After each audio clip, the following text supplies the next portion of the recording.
నల్గొండ జిల్లా కనగల్ మండలం దర్వేష్పురంలో వెలిసిన శ్రీ రేణుక ఎల్లమ్మ తల్లి దేవాలయాన్ని మోడల్గా తీర్చిదిద్దుతామని రాష్ట్ర రోడ్లు, భవనాలు, సినిమాటోగ్రఫీ శాఖ మంత్రి కోమటిరెడ్డి వెంకటరెడ్డి తెలిపారు.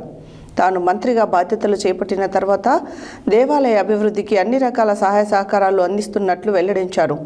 ఇందులో భాగంగానే రేణుక ఎల్లమ్మ దేవాలయం వద్ద కళ్యాణ మండపము, వాటర్ ట్యాంక్ కట్టించడం జరిగిందని, 50 కోట్ల రూపాయల కేంద్ర రహదారుల నిధులతో నల్గొండ నుండి దర్వేష్పురం వరకు రహదారిని నిర్మిస్తున్నామని, టెండర్ పూర్తయిందని, రేపటి నుండి పనులు ప్రారంభిస్తున్నట్లు తెలిపారు. నల్గొండ జిల్లా కన్గల్ మండలం దర్వేష్పురంలో వెలిసిన శ్రీ రేణుక ఎల్లమ్మ తల్లి దేవాలయాన్ని మోడల్గా తీర్చిదిద్దుతామని రాష్ట్ర రోడ్లు, భవనాలు, సినిమాటోగ్రఫీ శాఖ మంత్రి కోమటిరెడ్డి వెంకటరెడ్డి తెలిపారు. తాను మంత్రిగా బాధ్యతలు చేపట్టిన తర్వాత దేవాలయ అభివృద్ధికి అన్ని రకాల సహాయ సహకారాలు అందిస్తున్నట్లు వెల్లడించారు. ఇందులో భాగంగానే రేణుక ఎల్లమ్మ దేవాలయం వద్ద కళ్యాణ మండపం, వాటర్ ట్యాంక్ కట్టించడం జరిగిందని, 50 కోట్ల రూపాయల కేంద్ర రహదారుల నిధులతో నల్గొండ నుండి దర్వేష్పురం వరకు రహదారిని నిర్మించనున్నామని, టెండర్ పూర్తయిందని, రేపటి నుండి పనులు ప్రారంభిస్తున్నట్లు తెలిపారు. అలాగే దర్వేష్పుర ప్రాంతంలో ఒక పెద్ద ఇండస్ట్రీని ఏర్పాటు చేసే ఆలోచనలో ఉన్నట్లు మంత్రి వెల్లడించారు. మంగళవారం ఆయన దర్వేష్పురంలోని శ్రీ రేణుక ఎల్లమ్మ అమ్మవారి నూతన ధర్మకర్తల మండలి ప్రమాణ స్వీకార కార్యక్రమానికి ముఖ్య అతిథిగా హాజరయ్యారు.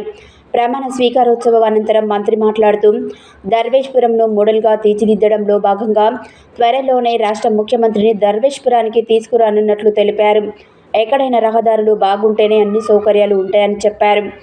రాష్ట్రంలో 1300 కోట్ల రూపాయలతో 480 రోడ్లను డబుల్ రోడ్లు చేసేందుకే టెండర్లు పూర్తి చేయడం జరిగిందని వెల్లడించారు.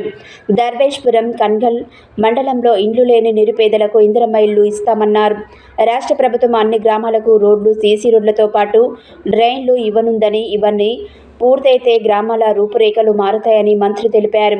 రేణుక ఎల్లమ్మ అమ్మవారి దేవాలయ నూతన ధర్మకర్తల మండలి అధ్యక్షులుగా ప్రమాణ స్వీకారం చేసిన సిహెచ్ వెంకటరెడ్డి మాట్లాడుతూ, దర్వేష్పురం ఎల్లమ్మ అమ్మవారి దేవాలయ అభివృద్ధికి రాష్ట్ర రోడ్లు, భవనాల శాఖ మంత్రి ఆధ్వర్యంలో 10 కోట్ల రూపాయలు కేటాయించడం జరిగిందని, ఇదివరకే 5 కోట్ల రూపాయలతో అభివృద్ధి పనులు చేపట్టామని, తక్కిన 5 కోట్లతో పనులు చేపడతామని, రేణుక ఎల్లమ్మ తల్లి అమ్మవారి దేవాలయాన్ని పూర్తిగా పునర్నిర్మించడం జరుగుతుందని, దర్వేష్పురంలో అంగన్వాడీ కేంద్రాన్ని, అలాగే పాఠశాలలకు వెళ్లే రహదారిని మంజూరు చేయాలని మంత్రితో విజ్ఞప్తి చేశారు. ఈ సందర్భంగా రేణుక ఎల్లమ్మ అమ్మవారికి మంత్రి ప్రత్యేక పూజలు నిర్వహించారు. ఆలయ పూజారులు, దేవాదాయ శాఖ అధికారులు మంత్రికి పూర్ణకుంభం, మేళతాళాలతో ఘన స్వాగతం పలికారు.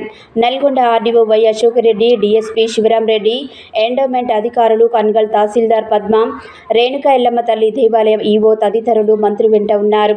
కాగా ధర్మకర్తల మండలి సభ్యులు తెలుగులో ప్రమాణ స్వీకారం చేశారు.